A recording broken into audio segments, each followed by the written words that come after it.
বাজারে নগদ টাকা লেনদেন বৃদ্ধি পায় ঈদের বাজারে, নতুন নোটের চাহিদাও বাড়ে ঈদ উপহারের অংশ হিসাবে, কিন্তু বাংলাদেশ ব্যাংকের কাছে থাকা নোটে বঙ্গবন্ধু শেখ মুজিবের ছবি থাকা এবার ব্যাংকের নতুন নোট দিচ্ছে না। মুজিব বর্জনের এই অবস্থান কি সরকারের অবস্থান, নাকি সরকারও এই বিষয়কে মবকে ভয় পাচ্ছে? এটা আমি বলি, এটা ঠিক যে এইবার এটা একটা যেটা আমাদের ভুল হয়ে আমাদের মানে সেন্ট্রাল ব্যাংক এটা করতে পারতো কি, প্রথম থেকে ওদের নিজেদের বিচার সব তো আমরা বলে দিতে পারবো না, তাই না? এই যে ডিজাইনটা চেঞ্জ করা, এতগুলো ছবি, আমার সময় কোনো ছবি দেয় নেই ফর স্ট্র্যাটেজিক রিজন দেয় নেই, কারণ কে বলছে কারো ছবি দিলে তখন আমি নজরুলের ছবি দেবো না, কেন আগে আমরা রবীন্দ্রনাথ দেন, তা আমি বলছি কাকে বলছে ছবি অসুবিধা দেখি, মানে আমার ছবি দরকার কি, তুমি হিস্টোরিক রিলিক্স গুলি দাও, কেউ চ্যালেঞ্জ করে, তখন কেউ চ্যালেঞ্জই করে না, মসজিদ মন্দির এগুলো দেওয়া হয়েছে।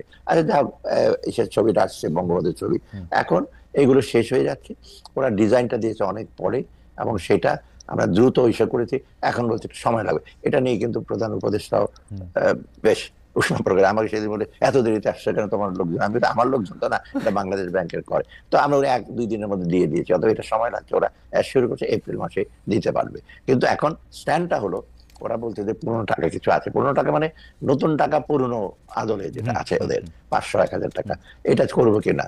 প্রথম ওরা অ্যানাউন্স করেছিল, আমরা বললাম যে না, কারণ এই গভর্নমেন্ট আসছে, কেন তুমি ওরাই বলবে তখন তোমরা দিতে পারছো না টাকা, ওগুলো দিচ্ছে কেন, বেশিরভাগ কিন্তু অপোজ করবে এটা কেন ওই টাকা, আর লোকে যারা ধারণা নতুন টাকা দিলে ভালো হয়, আমি বলছি যে না, একটু শর্টেজ হোক, দরকার লোকজন ক্রেডিট কার্ড ইউজ করবে, দরকার হলে তোমার ব্যাংকের মাধ্যমে ট্রান্সফার করবে, ইউ এনকারেজ, এত ক্যাশ ট্রানজাকশন দরকার কি এত, আর নিয়ে গিয়ে লোকজনকে উপহার দেবো 500 টাকার নোট। স্যার আপনাদের যেহেতু বুদ্ধি বেশি, আপনারা আমাদের শিক্ষক, আপনারা তো সব ক্ষেত্রে একটা সলিউশনের জায়গাতে একটা কথা বলতে পারবে স্যার, কিন্তু মানে সবই বন্ধ করে দিলে কিছু আসে যায় না, কিন্তু ঈদের সময় নতুন টাকা এটা একটা ঐতিহ্য, একটা এটা তো আগে থেকে, এবং ঈদ তো হঠাৎ করে আসে না স্যার, মানে এ তো ঈদ নির্বাহী, ঈদ তো না না, সেটা আমি স্বীকার করবো খালেদ, যে এইটা যদি একটু আগে প্ল্যান করতো, ধরেন সেপ্টেম্বরে বা অগাস্ট সেপ্টেম্বর থেকে গভর্নর আসছে, তখন যদি চট করে প্ল্যান করতো, এতদিন আমরা জানুয়ারির দিকে টাকাটা পেতাম, এটা দিতে হতো।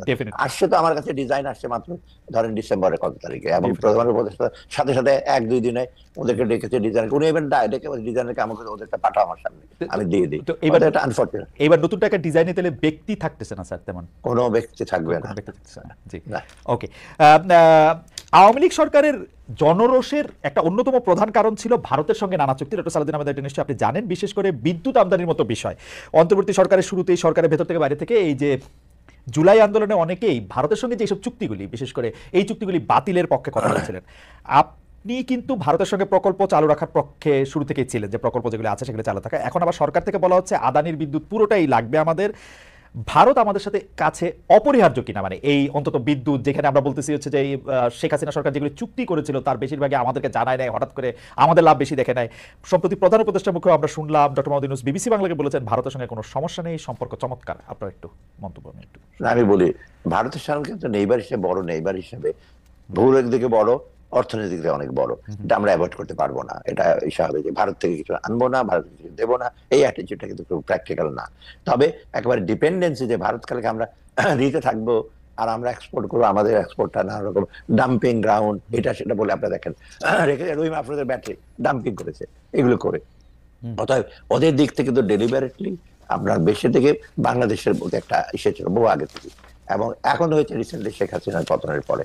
কিন্তু আমরা আদানি এবং রামপাল একটা চুক্তি, সেখানে ভারত কিন্তু কোম্পানি আছে জানেন, অতএব সেগুলো নিয়ে আপনার রিভিউ করছে আমরা এনার্জি থেকে, কিন্তু চুক্তিগুলো এখন আনইকুয়াল হয়েছে, আপনি আশ্চর্য হয়ে যাবেন। আদানির চুক্তির ব্যাপারে ট্যাক্স এক্সাম্পশন করে একটা ঝামেলা, ওটা আর এসব চুক্তি কিন্তু একদম রিভাইজ করা যায় না, আর ডিনাই করতে পারবেন না, কারণ ইন্টারন্যাশনাল আমাদের রেটিং কমে যায়, তখন ওয়ার্ল্ড ব্যাংক IMF এডি করে তো ভবিষ্যতে আমাদেরটা বলবো দিতে পারবো না, তাই না? কিন্তু স্যার আদানির চুক্তিটা নিয়ে কিন্তু ইন্টারেস্টিং, আদানির চুক্তি নিয়ে কিন্তু ভারতেও অনেক বেশি সমালোচনা হয়েছিল, কারণ ওরা কয়লা নিজেদের জায়গায় পুরাইয়া ওদের 3টা রাজ্যের না দিয়া তার উপর দিয়ে সেটা দেওয়া, এটা ট্যাক্স এবং ট্যারিফ ফাঁকি দেওয়ার একটা একদম স্পষ্ট। এই চুক্তিটা বাতিল করলে কি স্যার ইন্টারন্যাশনালি আমরা বড় ঝামেলায় পড়তাম? না, এটা রাজনৈতিক বিবেচনা করেছে তো আদানি, তো যে বেশি তখন ওরা বলবে যে দিচ্ছে না। এবং রামপালেরটা আমি বলি, রামপালের এমন আনইকুয়াল চুক্তি করেছে, ওরা ইকুইটি শেয়ার আছে প্রায় 49, আমাদের 51, এবং রিসেন্টলি এই যে বিলগুলো ওদেরও কিন্তু টাকা দেওয়া কথা, বিল পেমেন্ট ওরা না দিয়ে বাংলাদেশে বলছে তোমরা দাও না কেন, এখান থেকে আর্গু করছে তোমরা তো 49% বিল পেমেন্টের, তোমরা তো টাকা, তোমরা তো ওনার, ওরা বলছে তোমরা আগে দাও, এবং না দিলে ওরা বলছে আমরা ইনভোক করবো গ্যারান্টি, তোমরা দিচ্ছ না এসে নানা রকম প্যাচ, এগুলো কিন্তু করেছে। আমি বলবো একেবারে একদম কমপ্লিটলি একেবারে রং আগের সরকার এটা কিন্তু যে জানতো না তাও না, এবং যারা ছিল সব আমরারা তারা সব এগুলো করেছে, সবাই এটা Just পারতো, তাদের- সবাই এটা পারতো, সবাই এটা মানে পারত। unfor- কারণ রামপাল, কোনো- আদানি এই চুক্তিগুলি দেখলেই বোঝা যায় যে এটা তো আসলে সরল স্বাভাবিক দুই পক্ষের মধ্যে চুক্তি না, অনেকগুলি পক্ষ এর মধ্যে। এবং সেগুলো যদি এমন আইপিপি ইন্ডিয়ান পাওয়ার প্রজেক্ট এই যে নিয়ে যাচ্ছে, ক্যাপাসিটি চার্জ দিতে হবে, এটা আনইকুয়াল। রিসেন্টলি অবশ্য জ্বালানি মন্ত্রণালয় ক্যাপাসিটি চার্জটাকে রিভাইজ করেছে, বিদ্যুৎ উৎপাদন করে পাবে, না হলে চুপচাপ বসে থাকবে। তো অথবা কিন্তু এরা তো নিয়ে গেছে হাজার হাজার কোটি টাকা, বসে থাকলেও নিয়ে গেছে যে দিতে হবে।